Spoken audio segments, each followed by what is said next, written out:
O hospital estava lá, à beira da estrada principal, como um gigante adormecido. Por décadas, ele permaneceu intocado, acumulando poeira e histórias que ninguém queria revisitar. Eu sabia que estava me metendo em algo grande, algo que renderia visualizações e me colocaria em um nível totalmente novo como documentarista. Levei semanas para convencer Sara, Henrique e Marcos a virem comigo. Eles hesitaram, principalmente por causa das histórias. Médicos que desapareceram no meio do expediente, pacientes encontrados mortos em circunstâncias estranhas, e o mais perturbador de tudo, funcionários que juravam ouvir vozes nos corredores mesmo depois que o hospital foi fechado. Vamos só gravar algumas cenas, pegar umas imagens aéreas e sair, eu disse, tentando tranquilizá-los. Mentira, claro. Eu queria mais do que isso. Eu queria respostas. Quando chegamos ao portão, o sol já começava a se esconder atrás das colinas, tingindo o céu de laranja e roxo. O portão enferrujado rangeu com um som agudo quando Henrique o empurrou. Aquilo já deveria ter sido suficiente para nos fazer voltar, mas seguimos em frente. A fachada do hospital era imponente, com letras apagadas que ainda formavam o nome Hospital Geral Santa Cecília. As janelas estavam parcialmente cobertas por tábuas, e uma densa camada de poeira cobria tudo. O ar parecia mais pesado ali, como se estivéssemos entrando em outro mundo. Isso aqui tá podre, disse Marcos, chutando uma lata enferrujada. Você tem certeza de que vale a pena, João? Eu ignorei a pergunta e puxei minha câmera, ajustando a lente para captar o prédio em toda a sua decadência. Ao entrarmos, o silêncio nos envolveu como uma parede. Não era o tipo de silêncio comum, mas algo mais profundo, quase antinatural. O corredor principal se estendia à nossa frente, com luzes fluorescentes penduradas no teto, algumas oscilando levemente, embora não houvesse vento. Henrique liderava o grupo, segurando uma lanterna. Se esse lugar está abandonado, por que as luzes ainda balançam? Ele perguntou, mais para si mesmo do que para nós. Sara, sempre mais sensível, parou e olhou em volta. Tem algo errado aqui, menos ela disse. Eu sinto, como se estivéssemos sendo observados. Rimos nervosamente, mas a verdade era que eu também sentia. Era como se cada passo que dávamos despertasse algo no hospital. Enquanto explorávamos, encontramos evidências de que alguém ou algo poderia ter estado ali recentemente. Uma porta que antes estava entreaberta agora estava fechada. Um carrinho de metal usado para transportar medicamentos estava no meio do corredor. Mas ninguém se lembrava de tê-lo visto antes. O chão estava coberto de papéis médicos antigos, mas em meio à poeira, algumas pegadas pareciam recentes. Decidimos explorar o primeiro andar. Entramos em um antigo consultório médico, onde um quadro negro ainda tinha anotações, como se o tempo tivesse parado. Sara filmava os detalhes enquanto eu registrava tudo com a câmera principal. De repente, ouvimos um som, algo entre um gemido e um soluço. Você ouviu isso? Perguntei, tentando manter a calma. Marcos acenou com a cabeça. Vinha do corredor. Olhando para fora, vimos o corredor vazio, mas o som continuava mais baixo agora, como se estivesse nos chamando. Henrique tentou rir. Provavelmente é só o prédio rangendo, menos ele disse. Mas ninguém acreditou, nem ele mesmo. Quando voltamos para o corredor principal, algo havia mudado. Uma das portas estava entreaberta, embora tivéssemos certeza de que estava trancada antes. Lá dentro, uma cama hospitalar com lençóis amarelados estava inclinada contra a parede. O cheiro era insuportável, uma mistura de mofo e algo metálico. Sara colocou a mão sobre o nariz. Foi quando vimos. Na parede oposta, marcas de unhas, como se alguém tivesse arranhado desesperadamente tentando sair. Eu me aproximei para filmar. Isso não é normal, murmurei. O silêncio agora era opressor, quase ensurdecedor. Quando decidimos voltar para a entrada, percebemos que estávamos andando em círculos. O corredor parecia mais longo do que antes. As portas, todas numeradas, repetiam-se de uma forma que não fazia sentido. Henrique começou a perder a paciência. Isso não faz sentido. Nós passamos por aqui há 5 minutos. Ele gritou. Foi então que o riso começou. Baixo, distante, mas inconfundível. As luzes fluorescentes acima de nós começaram a piscar. Olhei em volta, com o coração disparado. Eu sabia que devíamos sair, mas algo me impediu. Talvez fosse o medo de admitir que havia algo ali que não poderíamos explicar. Enquanto nos dirigíamos de volta ao saguão, algo caiu do teto, uma lâmpada, estilhaçando-se a poucos metros de nós. Henrique iluminou com a lanterna, mas não vimos ninguém. Quando olhei para o visor da câmera, algo chamou minha atenção. Um vulto escuro no fundo do corredor. Ele estava parado, imóvel, e de alguma forma, olhando diretamente para mim. Oi, Galai, corre! Foi tudo o que consegui dizer. Henrique estava na frente, iluminando o caminho com sua lanterna, enquanto Sara e Marcos mantinham-se próximos, andando em silêncio. O ar dentro do hospital parecia ter ficado mais pesado, como se uma força invisível pressionasse nossos ombros, dificultando cada passo. As paredes, agora mais próximas e escuras, tinham marcas de ferrugem que se assemelhavam a manchas de sangue seco. Eu segurava minha câmera, registrando tudo, mas cada segundo que passava me fazia querer largá-la e correr. Esses corredores nunca terminam. Ou é impressão minha? Perguntou Sara, sua voz tremendo. Eu não respondi. Não tinha certeza de que sabia a resposta. Henrique parou diante de uma porta dupla com o vidro rachado. Aqui parece ser a sala de arquivos, menos ele disse, apontando com a lanterna. A palavra confidencial ainda era visível na placa enferrujada ao lado.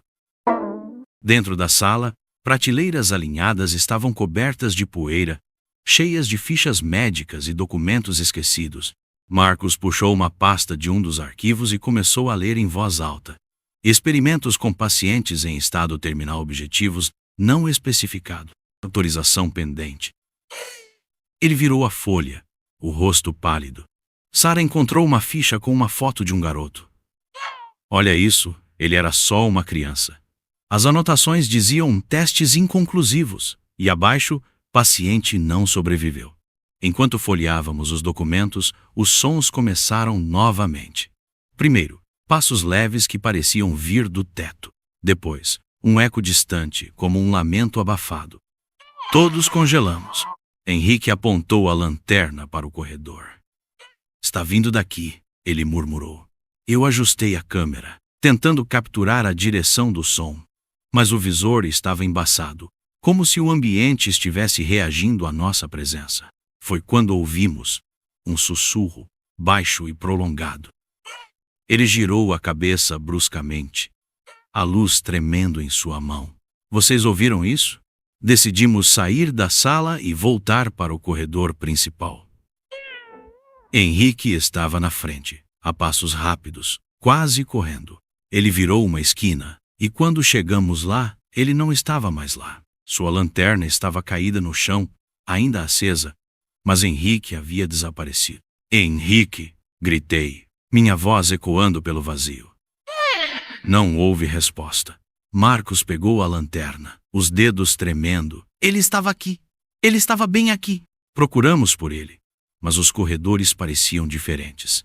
Portas que antes estavam trancadas agora estavam abertas, revelando salas que pareciam ainda mais deterioradas e sombrias.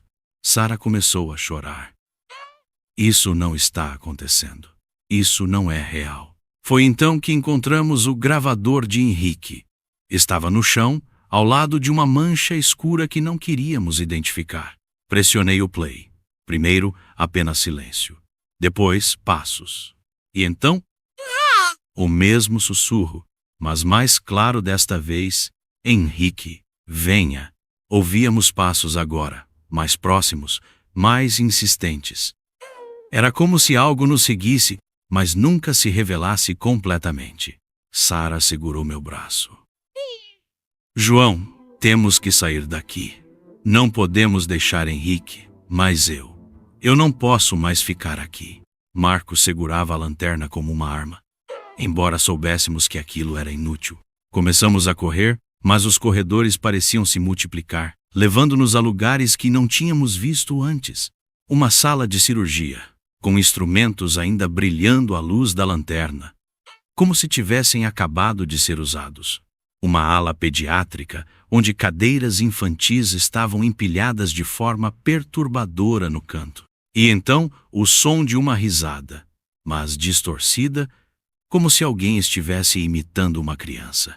Chegamos ao que parecia ser uma sala de descanso, mas as paredes estavam cobertas de marcas de mão, centenas delas. Algumas pareciam frescas, como se tivessem sido feitas enquanto corríamos. Eu não sabia como registrar tudo aquilo. Meu instinto dizia que devíamos sair, mas minha curiosidade me segurava. Foi então que percebemos. Não eram os ecos do hospital que nos seguiam. Era algo mais. Sarah começou a gritar. Está atrás de nós. Está aqui. Eu virei a câmera, mas não vi nada. Apenas ouvi um som gutural, profundo, como se as paredes estivessem respirando. Peguei sua mão e puxei. Precisávamos correr. O hospital havia mudado. Não era apenas uma sensação ou ilusão. Era algo real, palpável. Os corredores que antes percorremos agora pareciam se estender para o infinito. As paredes pareciam pulsar como se estivessem respirando, e cada porta que abria revelava algo mais aterrorizante do que a anterior. Eu estava sozinho agora. Sarah e Marcos tinham desaparecido tão rápido quanto Henrique. Um minuto estávamos juntos, tentando descobrir como escapar, e no seguinte eles se foram, deixando apenas ecos e um vazio impossível de preencher.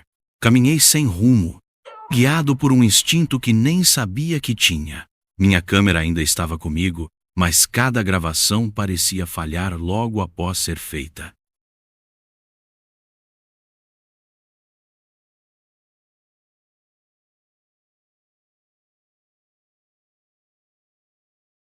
Como se o hospital rejeitasse ser registrado, havia algo profundamente perturbador em como os sons ecoavam agora, não apenas passos ou sussurros, mas vozes inteiras, como se multidões invisíveis me cercassem. Cada porta que abria parecia levar a um lugar diferente, sem lógica ou padrão. Abri uma porta esperando encontrar o corredor principal, mas dei de cara com uma sala de espera que não havíamos visto antes. As cadeiras estavam empoeiradas, mas algumas pareciam ter sido movidas recentemente. Revistas antigas estavam espalhadas pelo chão, suas capas rasgadas, revelando imagens de pacientes que, ao encará-las, pareciam devolver o olhar. Segui em frente. Ao virar uma esquina, percebi que algo não estava certo. O ar parecia mais denso e a temperatura havia caído.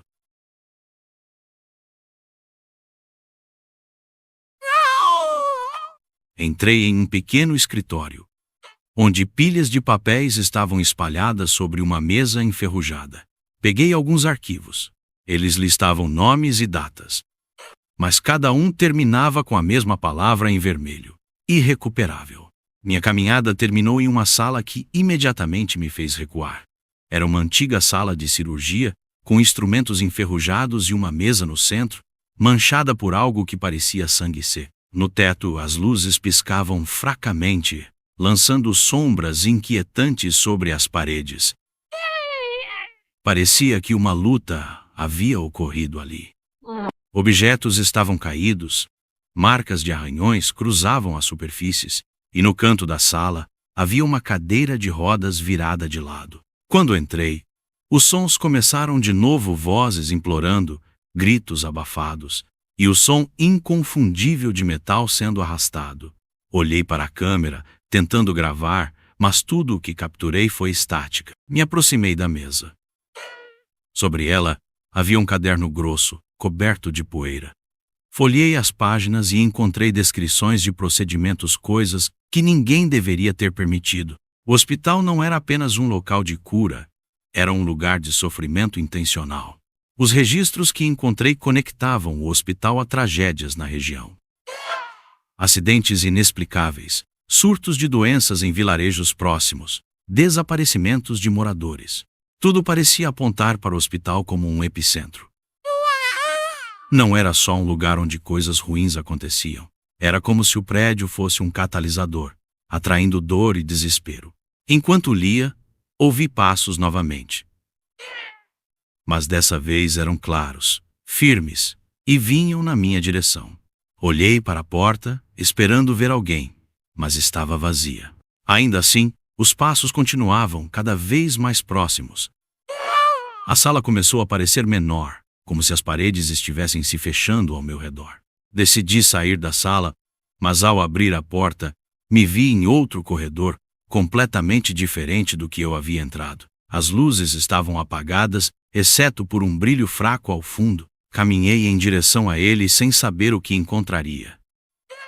No final do corredor, vi algo que me fez congelar. Era uma silhueta imóvel, mas claramente observando. Sua presença era opressora, quase sufocante. Antes que eu pudesse reagir, a luz piscou, e quando voltou, a figura havia desaparecido. Apenas um som ficou para trás. O mesmo sussurro que ouvimos antes. Agora, dizia o meu nome, João. Eu não sei exatamente como encontrei a saída. Até hoje, quando tento reconstruir aquele momento, tudo se mistura em flashes desconexos. Luzes piscando, paredes que pareciam se mover e vozes sussurrando meu nome, sempre mais perto, sempre mais insistentes.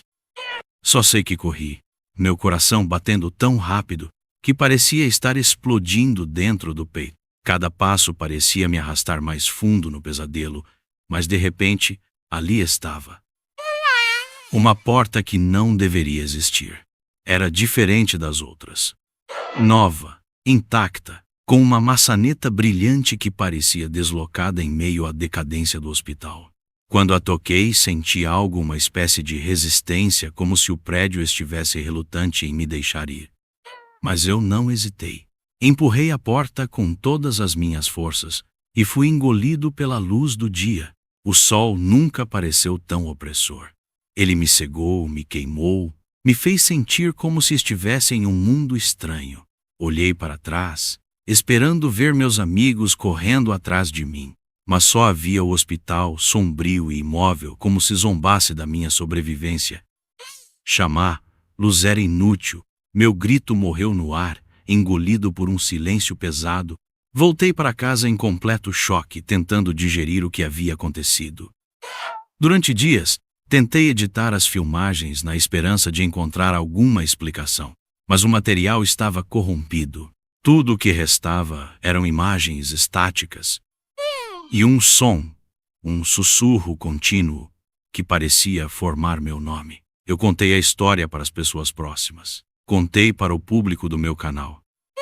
Fui chamado de mentiroso, de oportunista, de louco. Muitos diziam que eu estava inventando aquilo para ganhar fama. Alguns diziam que era uma reação ao trauma de ter perdido meus amigos. Poucos acreditaram em mim, mas os sussurros, eles não pararam. No começo pensei que era apenas a minha mente, uma sombra de tudo o que tinha vivido. Mas então as coisas começaram a acontecer. Uma noite, enquanto revisava os arquivos restantes, ouvi passos, lentos, metódicos, ressoando pelo corredor da minha casa. Peguei meu celular e gravei, mas o som desapareceu assim que a câmera estava ligada. As portas começaram a se abrir sozinhas.